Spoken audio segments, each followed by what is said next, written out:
పూర్వం అడవిని ఆనుకుని ఓ గ్రామం ఉండేది. అప్పుడప్పుడు ఆ ఊళ్ళో గంట మోగిన చప్పుళ్ళు వినిపించేవి.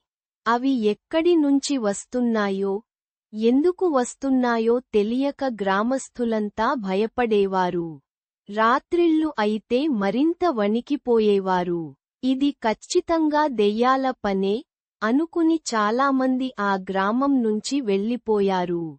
మిగిలిన వారికి ఆ అడవి గుండా పొరుగు ఊళ్లకు వెళ్లాలన్నా, కట్టెలు తెచ్చుకోవాలన్నా భయంగా ఉండేది.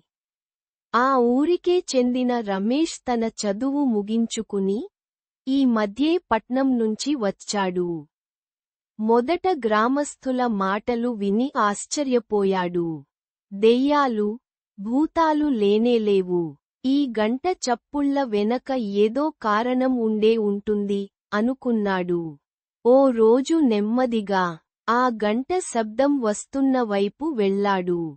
అక్కడ కనిపించిన దృశ్యాన్ని చూసి వెంటనే అక్కడి నుంచి తిరిగి ఊరికి వెళ్ళాడు. గ్రామ పెద్దను కలిసి విషయానికి చెప్పాడు. ఆయన, మిగతా గ్రామస్థులంతా రమేష్ వెంట అడవిలోకి వెళ్లారు. అక్కడ ఒక చెట్టు నిండా కోతులే ఉన్నాయి. ఓ కొమ్మకు గంట వేలాడుతోంది.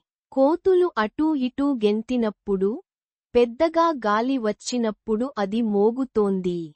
ఊరి వారంతా ఒక్కసారిగా అవాక్కయ్యారు.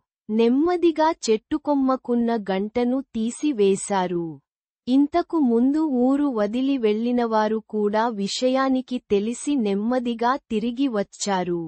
మూఢనమ్మకాల వల్ల ఇన్నాళ్లూ అనవసరంగా ఇబ్బంది పడ్డాం అంటూ బాధపడ్డారు. తర్వాత అంతా కలిసి రమేష్ను మెచ్చుకున్నారు.